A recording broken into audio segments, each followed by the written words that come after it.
मेघमाଳରେ शीघ्र आसुथिबा आम्भमानक प्रभु जीशु ख्रीष्टଙ୍କ अति पवित्र और बहुमूल्य नामरे आपण समस्तंकु आउ गोटिए नूतन प्रसंगरे पुनर्बार मु स्वागत करे। प्रिय प्रभुଙ୍କ लोक माने स्वर्गर परमेश्वर आम्भमानकु प्रेम करी आज मध्य आउ गोटिए सुंदर सुजोग आम जीवन रे से जग करिसंती। सेति पाए प्रभुଙ୍କୁ मु हृदय सहित धन्यवाद दिए। एई सुजोग को आमे माने अपव्यवहार न करी अल्प समय प्रभुଙ୍କ वाक्य प्रति आम्भमानक ध्यान को आकर्षण करिबा। प्रिय प्रभुଙ୍କ लोक माने सबुदिन भली आज मध्य प्रभुଙ୍କ वाक्यरू आउ गोटे नूतन प्रसंग अल्प समय आपण मानक निकट रे मु रखिबा पई चाहे। आज जो प्रसंगटी आपण मानक मध्य रे मु रखिबा पई चाहे सेही प्रसंगर शीर्षक हला बाप्तिस्म नेला परे जणे विश्वासी रो जीवन शैली किपरि हेबा उचित। बाप्तिस्म नेला परे जणे ख्रीष्ट विश्वासी रो जीवन शैली किपरि हेबा उचित। वाक्यरू आमे अल्प समय ध्यान करिबा पई छिबा। प्रिय भाई भणी माने आपण ख्रिस्टियन समाज रे देखिबे एही दिन मानकरे बाप्तिस्म गोटे जगतर परंपरा भली हेई गलानी। आपण देखिबे अनेक भाई भणी माने से माने बाप्तिस्म नेबा पूर्वरु से माने मंडली सहभागिता को आसंती, से माने उपवास करंती, से माने बहुत उद्योगरे से माने प्रभु रे पड़ंती। किंतु बाप्तिस्म नेला परे से माने आत्मिक जीवन प्रति सहभागिता प्रति शिथिलता देखा जाए। से माने निज आत्मिक जीवन प्रति से माने ध्यान दियंती नै। एई प्रकार विषय गुडी को देखा जाए। प्रिय प्रभुଙ୍କ लोक माने बाप्तिस्म नेबा यह ख्रिस्टियन जीवन रो शेष विषय नुहे।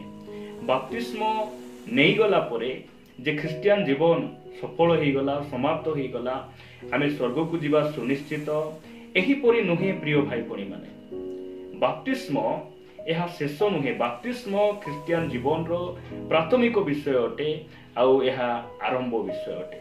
सेति पाई आज प्रभुଙ୍କ वाक्यरू मु आपण मानकु कहिबा पई चाहे जे बाप्तिस्म नेला परे जणे विश्वासी रो जीवन शैली किपरि हेबा आवश्यक रहिछि। बाप्तिस्म नेला परे आम्भ मानकर दायित्व कोन रहिछि आ वाक्य आमानकु कोन कहे। आसंतु वाक्यरू आमे गोटे पद पढी आमे आगु बढ़िबा। आपण माने मो सहित प्रेरित पुस्तक को आसीबे। प्रेरित पुस्तक 2 अध्याय मु आम समस्तक निमंते मु 41 एवं 42 पद पढ़िबा पई चाहे। लेखा जाए सेथिरे जेउ माने ताहांको वाक्य ग्रहण कले से माने बाप्तिजित हेले आ सेही दिन प्राय 300 लोक मंडली सहित संयुक्त हेले। 41 पद आमान को कहे प्रेरित पुस्तक 2 अध्याय 41 पद एहा पेंटिकोस्ट दिवस रे पितर से वाक्य प्रचार कले, मन परिवर्तन रो वाक्य प्रचार कले आ सेही दिन 3000 लोक वाक्य को से माने ग्रहण कले। पितरंकर वाक्य को से माने श्रवण कले, विश्वास कले, ग्रहण कले आ से माने कोन हेले सेही दिन बाप्तिजित हेले। 3000 लोक बाप्तिजित होई से माने कोन हेले मंडली सहित संयुक्त हेले। से माने छिनभिन्न हेई गले नै, से माने छिन छत्र हेई गले नै, से माने मंडली सहित संयुक्त हेले। प्रिय प्रभुଙ୍କ लोक माने बाप्तिस्म नेला परे जणे विश्वासी, जणे भाई, जणे भौणी से माने मंडली रो गोटे सभ्य हेई जानती, ख्रिस्टंकर गोटे अंग हेई जानती। सेति पाई मंडली रे सेमानकर मध्य दायित्व बढ़े। मंडली जते बेले आमे संयुक्त हो मंडली रो सबु दायित्व सबु काम उपरे जणे विश्वासी रो ध्यान रहिबार आवश्यक रहिछि। जणे बाप्तिजित होइथिबा, जणे परित्राण पाइथिबा जणे भाई, जणे भौणी मंडली रो प्रत्येक कार्य रे से माने अंश ग्रहण करिबा आवश्यक रहिछि।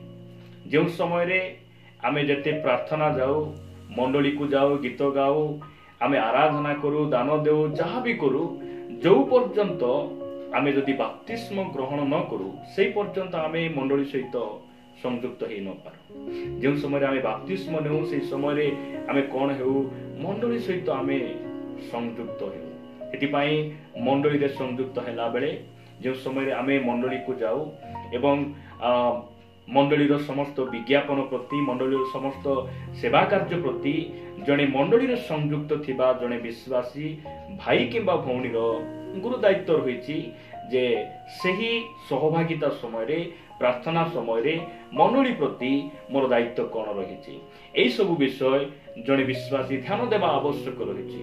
प्रिय प्रभु लोक मैंने मु 42 पद आपण मान निकट में पढ़ा चाहे यह अति गुरुत्वपूर्ण और आम निमंते अति जरूरी गोटे लेखा जाए 42 पद से माने प्रेरित मानकर शिक्षा रे से माने बोली कहले जो माने बाप्तिजित हेले सही दिन जो माने वाक्य ग्रहण करी बाप्तिजित हेले यदि आपण बाप्तिस्म नैछंती आपनको मध्य एई वाक्य लागू अटे आपणको निमंते ही वाक्य अटे मो निमंते ही वाक्य अटे लेखा जाए जे से माने प्रेरित मानक शिक्षा रे सहभागिता रे रोटी भांगिबारे और प्रार्थना करिबारे निविष्ट चित्त ही रहिले। देखंतु 300 लोक जो दिन पेंटिकोस्ट दिवस रे वाक्य ग्रहण करी से माने बाप्तिजित हेले से माने मंडली छाड़ी छिन्न भिन्न हो गले नाही से माने निज निज कार्य रे व्यतिव्यस्त हो गले नाही बाप्तिस्म नेला परे से माने हाट को बाजार को गले नाही से माने सिनेमा हॉल को गले नाही मद दुकान को गले नाही बाप्तिस्म नेला परे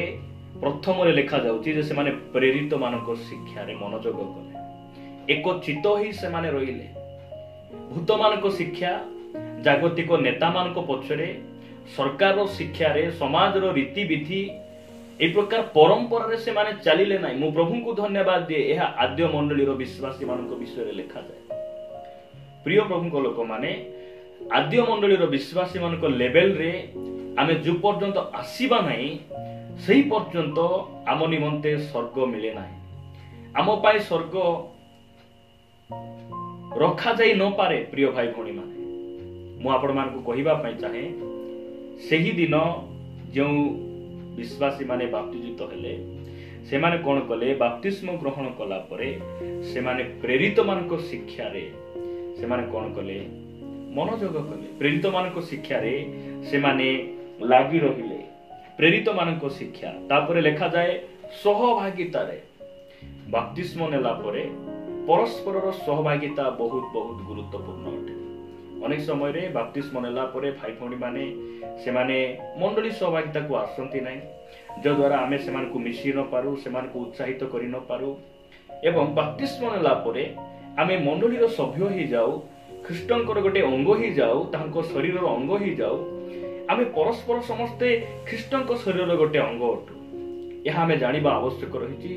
सहभागिता दुख रे सुख रे प्रतिटी विषय रे हमर परस्पर रो सहभागिता रहिबा आवश्यक रहिछि। एही आद्य मंडली रो विश्वासी माने से माने कोन कले सहभागिता रे रहिले तापरे लेखा जाए रोटी भांगिबारे प्रभु भोज रो अंशी निहाती भाबरे से माने कोन करूथिले जोग देउथिले प्रभु भोज रो अंशी से माने होउथिले।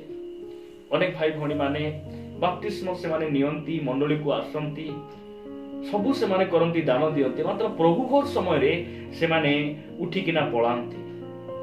प्रिय प्रभु को लोक माने मु आपण मान कहिबा पई चाहे आपण कोनसी पाप करिसंती प्रभु को विरोध रे कोनसी भूल करिसंती मु आपण कहिबा पई चाहे आपण प्रभु भोज समय रे आपण से प्रभु भोज रो मेजरू पृथक हुंतु नाही प्रभु को क्षमा मागंतु आ सही दिन ठारू से पाप को परित्याग करी प्रभु को पछरे चलिबा पई निष्पत्ति नियंतु प्रभु को ठारू अनुग्रह मागंतु सहाय्य मागंतु किंतु प्रभु भोज रो अंशी हेबा बादे प्रभु को मेजर अंशी न हेबा निमंते आपण निष्पत्ति नियंतु नाही प्रभु को मेजर पृथक रुहंतु नाही कारण प्रभु यीशु ख्रीष्टंकर सेही शरीर निदर्शन से रोटी ता होची प्रकृत खाद्य आ ताहांको रक्तर निदर्शन से द्राक्षारत ताहा होची प्रकृत पान कारण जे तांकर मांस को भोजन करे नाही जे तांको रक्त को पान करे नाही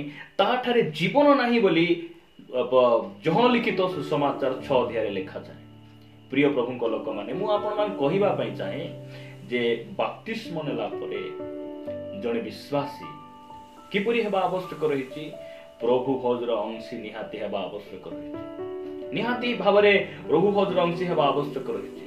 प्रभुଙ୍କ ठारे प्रतिदिन आमको परिवर्तन होथिबार आवश्यक रहिछि, क्षमा मागिबार आवश्यक रहिछि, समर्पणर जीवन बिताइबा आवश्यक रहिछि। तांकर अनुग्रह और सहाय्य को मागी प्रतिदिन आमे चलिबा आवश्यक रहिछि। परवर्ती समय लिखा जाए प्रार्थना करिबारे निविष्ट चित्त होई रहिले। आपणकर प्रार्थना जीवन मोर प्रार्थना जीवन प्रति आमे बहुत आमे ध्यान देबार आवश्यक रहिछि। जे आमे बप्तिस्म नेला परे अनेक भाई भणी माने से माने शीतल हो जाउछन्ति, से माने आत्मिक जीवन रे अनेक भाई भणी माने से माने खसी जांती। कारण कोन? कारण से माने प्रार्थना करंती नै। प्रभु यीशु ख्रीष्ट प्रार्थना कले, दानिएल प्रार्थना कले, से दाऊद प्रार्थना कले। आपण बाइबल रे देखिबे अनेक प्रार्थनार जोधा एलियो विभिन्न लोक माने बाइबल रे प्रार्थना कले। आपण को मते मध्य प्रार्थना बहुत गुरुत्वपूर्ण अटे। प्रिय प्रभु को लोक माने सेति पई बप्तिस्म नेला परे जने ख्रीष्ट विश्वासीर दायित्व से मंडली सहित संयुक्त होई प्रतिटी कार्य रे से योगदान करे। परवर्ती समय प्रेरित मानक शिक्षा रे प्रेरित बोली कहले भंड प्रेरित नाही, प्रकृत रे जे मानक प्रभु अभिषेक करिसंती, जे मानक परमेश्वर मनोनीत करिसंती, एही प्रकार दास मानकर सहित रही मंडलीर से बालक मानक शिक्षा रे आ सहभागिता रे रोटी भांगिबारे प्रार्थना रे निविष्ट चित्त होई रहिबा पई बाइबल आमानकु परामर्श दे। आपण जदि 46-47 पद पढिबे लिखा जाए आ से माने एकचित होई प्रतिदिन मंदिर रे समवेत होई रहुथिले और घरे घरे रोटी भांगी आनंद रे और सरल हृदय रे भजन पान करी ईश्वर को प्रशंसा करुथिले। प्रभुଙ୍କ नामर गौरव हो। बप्तिस्म नेला परे प्रभुଙ୍କର प्रशंसा करिबा, परस्पर आमे सहभागिता करिबा, प्रतिदिन मंडली को जिबा केते सौभाग्यर विषय अटे, केते खुशी और आनंदर विषय अटे। प्रिय प्रभुଙ୍କ लोक माने आद्य मंडलीर विश्वासी माने बप्तिस्म नेला परे से माने सहभागिता दिन रे प्रार्थनार दिन रे कोनसी हाट बाजार को गले नाही, भोजी भात खाइबा पई से माने गले नाही। मो प्रभुଙ୍କୁ धन्यवाद दिए, ताहांको धन्यवाद देबा पई, ताहांकर प्रशंसा करिबा पई से माने प्रतिदिन कोन होउथिले एकत्र होउथिले। एही वाक्य को आमे ग्रहण करिबा। आमो जीवन की प्रकार अछि आज आमे टिके समीक्षा करिबा। परमेश्वर चाहंती आमे ताहांकर प्रशंसा करू, आमे परस्पर एकत्र होई सहभागिता करू, एहा परमेश्वर चाहंती। प्रिय प्रभुଙ୍କ लोक माने लेखा जाय 47 पद एवं समस्त लोकंकर प्रिय पात्र होउथिले, पुनी प्रभु परित्राण प्राप्त होउथिबा लोकंकु प्रतिदिन मंडली सहित संयुक्त करथिले। प्रभुଙ୍କ नामर गौरव। प्रिय भाई भणी माने बप्तिस्म नेबा एहा जे आमे परित्राण पाई गलु, आमे स्वर्ग को जीवु एहा सुनिश्चित नुहे, किंतु मंडली रे लागि रहु आमे कोन हेबो, आमे उद्धार हेबो। प्रतिदिन आमे परित्राण पाउथिबार आवश्यक रहिछि। आउ परमेश्वर आमको कोन करंती, मंडली सहित से कोन करंती, संयुक्त करंती। सेति पई प्रभुଙ୍କ नामर गौरव हो। मु आपण मानकु आ गोटे वाक्य पढ़ी उत्साहित करबा पई चाहे। देखंतु बप्तिस्म बोली कहले पुनर्जन्म को बुझाए।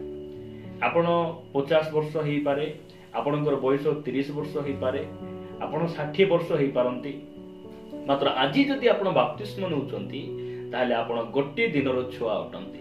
आत्मिक भावरे आपण आत्मिक संतान भावरे गोटे दिनर शिशु आपण अटंती। सेति पई पुनर्जन्म होला परे जने विश्वासी केमिति थाए, नवजात शिशु तुल्य।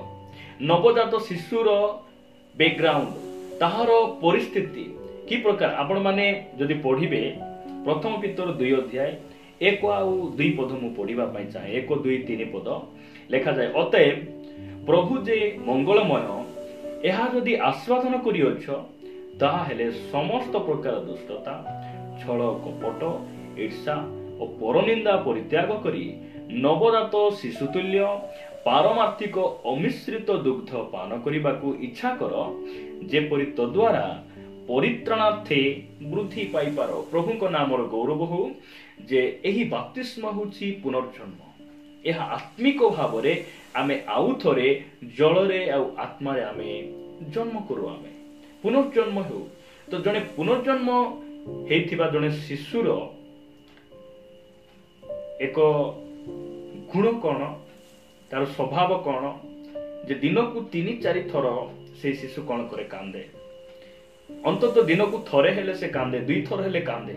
जेतले भोक लागे से कौन करे कांदे से किसी कही पारे नहीं माँ को क्षीर दियो से कही पारे नहीं मात्र कांदे कारण शिशुर स्वभाव होउचे एटा शिशु नवजात शिशु कौन करे ताकू भोक लागे जड़े आत्मिक भाव रे पुनर्जन्म होइथिबा जड़े विश्वासी बाप्तिस्म नैथिबा जड़े ख्रिस्टियन भाई भौणी सेमानक भितरे मध्य गोटे आत्मिक क्षुधा और तृषा रहिबा आवश्यक रहिछि जे मते केते बेले आ गोटे सहभागिता मिलिबो मते केते बेले टिके समय मिलिबो मु टिके बाइबल पढि थांती केते बेले टिके समय मिलिबो मु प्रभु को निकटे आंठे थांती कोनसी गोटे सभा को जाई थांती कोनसी सहभागिता को जाई मु वाक्य टिके सुनी थांती एही प्रकार स्वभाव थाए सेतिपाई आद्य मंडलीर विश्वासी माने जे समय से माने बाप्तिजित हेले से माने नवजात शिशु परि प्रति समय रे से माने कोन करूथिले सहभागिता रहुथिले प्रेरित मानको शिक्षा से माने सुनुथिले एवं प्रार्थना रे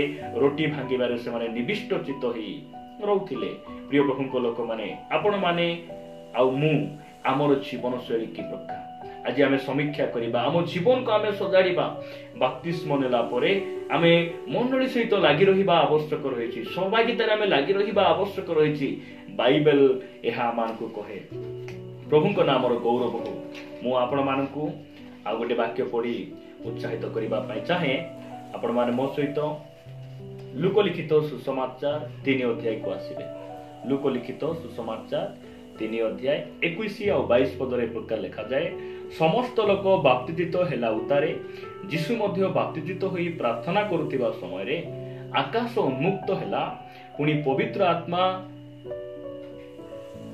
दैहिक भावे कपत परी ताहांको ऊपर को ओल्हेई आसिले आ आकाशर एही बाणी हेला तुम्हे आमर प्रिय पुत्र तुम्ह ठारे आमर परम संतोष प्रभुको नामर गौरव प्रिय भाई भणी माने बाप्तिस्म नेला परे जने विश्वासीर जीवन शैली कोन हेबा आवश्यक रहिछि प्रभु यीशु ख्रीष्ट बाप्तिस्म नेला सांगे सांगे से पवित्र आत्मा पाई नथिले बाप्तिस्म ग्रहण कला परे से कौन सी गोटे स्थान रे से पवित्र आत्मा निमत्ते से प्रार्थना करुथिले बाप्तिस्म नेला परे से प्रार्थना करुथिबा समय रे से कौन हेले पवित्र आत्मा प्राप्त हेले एहा बाइबल आमानकु स्पष्ट भाव रे कहे सेतिपाई आपनकु मते मध्य बाप्तिस्म नेला परे आमकु जलर बाप्तिस्म नेला परे आमकु पवित्र आत्मांकर बाप्तिस्म मध्य आवश्यक रहिछि सेतिपाई जणे बाप्तिस्म नैथिबा विश्वासी भाई भणीर जीवन शैली गुण स्वभाव दायित्व कौन रही आमको प्रार्थना करने आवश्यक रही प्रार्थना रे आम जीवन को बिताइबा आवश्यक रही कौन पाई प्रार्थना पवित्र आत्मा पाइबा निमंते प्रार्थना करने आवश्यक रही प्रभु नाम गौरव हो आपण माने मो सहित आ गोटे वाक्य देखिबे मार्क लिखित सुसमाचार 1 अध्याय 9 रु 12 पद पर्यंत लिखा जाए सही समय यीशु गालिलीर नाजरितरु आसी जर्दन रे जोहनक द्वारा बाप्तिजित हेले आ तत्क्षणात से जलरु उठी आसीबा समय आकाश उन्मुक्त हेबा आकाश विदीर्ण हेबा और आत्मा को कपत परी आपना ऊपर को अवतरण करिबा देखिले पुणी आकाशरु एही बाणी हेला तुम्हे आमर प्रिय पुत्र तुम्ह ठारे आमर परम संतोष 12 पद सही क्षणी आत्मा ताहांकु प्रांतर को घेनी गले प्रभुको नामर गौरव हो जे बाप्तिस्म नेला परे प्रभु यीशु ख्रीष्ट से घर को गले नाई निज लोक मान को सहित गले नाई समाज कुटुंब कौन से सभा समिति को गले नाई से पृथक हेले गाँ ठारू परिवार ठारू से पृथक हेले आत्मा को द्वारा से चलिले आ प्रांतर को से गले ऊपर को गले बाप्तिस्म नेला परे आमर जीवन शैली दिन को दिन ऊपर को जीवा आवश्यक रही पवित्रतार पवित्रता आड़कू शुद्धतार सिद्धता आड़कू नम्रतार नम्रता आड़कू प्रभु यीशु ख्रीष्ट बढ़िले प्रिय प्रभु लोक माने प्रभु आमान को अनुग्रह करंतु बाप्तिस्म नेला परे आपण को मते पृथक हेबार आवश्यक रही जगतर परंपरा ठारू पृथक विजाति मानक ठारू पृथक सेमानक विधि विधान ठारू पृथक बेबिचारी मदुआ एई प्रकार समस्त प्रकार पापरु अभिलाषरु आपनकु मते पृथक हेबार आवश्यक रही जने विश्वासी बाप्तिस्म नेला परे पृथकीकृत जीवन बहुत बहुत गुरुत्वपूर्ण अटे प्रिय भाई भणी माने କାରଣ ପରମେଶ୍ୱର ସେମାନଙ୍କୁ ନେବା ପାଇଁ ଆସୁଛନ୍ତି ଯେଉଁମାନେ ପୃଥକ ହେଇଛନ୍ତି, ଯେଉଁମାନେ ଜଗତରୁ ପୃଥକ ହେଇ ପବିତ୍ର ଜୀବନ ଯାପନ କରୁଛନ୍ତି, ସେମାନଙ୍କୁ ସେ ନେବା ପାଇଁ ଆସୁଛନ୍ତି। ତାହାଙ୍କ ନାମର ଗୌରବ ହଉ। ଆପଣମାନେ ଦେଖିବେ ପ୍ରେରିତ ପୁସ୍ତକ 8 ଅଧ୍ୟାୟ, এই ବାକ୍ୟ ପଢ଼ି ମୁଁ ସମାପ୍ତ କରିବା ପାଇଁ ଚାହେଁ। ପ୍ରେରିତ ପୁସ୍ତକ 8 ଅଧ୍ୟାୟ 34 ପଦରୁ ମୁଁ 39 ପଦ ପର୍ଯ୍ୟନ୍ତ ପଢ଼ିବା ପାଇଁ ଚାହେଁ। ଲେଖାଯାଏ, ନପୁଂସକ ଉତ୍ତର ଦେଇ ଫିଲିପଙ୍କୁ କହିଲେ, ମୁଁ ଆପଣଙ୍କୁ ନିବେଦନ କରେ, ଭାବବାଦୀ କାହା ବିଷୟରେ ଏହି କଥା କହନ୍ତି, ଆପଣା ବିଷୟରେ ବା ଆଉ କାହା ବିଷୟରେ? ସେଥିରେ ଫିଲିପ ମୁଖ ଫିଟାଇ ଶାସ୍ତ୍ରର ଏହି ବାକ୍ୟରୁ ଆରମ୍ଭ କରି ତାହାଙ୍କ ନିକଟରେ ଯୀଶୁଙ୍କ ସୁସମାଚାର ପ୍ରଚାର କଲେ। ଆଉ ସେମାନେ ପଥରେ ଯାଉ ଯାଉ କୌଣସି ଗୋଟିଏ ଜଳାଶୟ ନିକଟରେ ଉପସ୍ଥିତ ହେଲେ। ସେଥିରେ ନପୁଂସକ କହିଲେ, ଏଠାରେ ତ ଜଳ ଅଛି, ମୋର ବାପ୍ତିଜିତ ହେବା ନିମନ୍ତେ କଣ ବାଧା ଅଛି? ଫିଲିପ କହିଲେ, ଆପଣ ସମସ୍ତ ଅନ୍ତଃକରଣ ସହିତ ଯଦି ବିଶ୍ୱାସ କରନ୍ତି ତାହେଲେ ହୋଇପାରେ।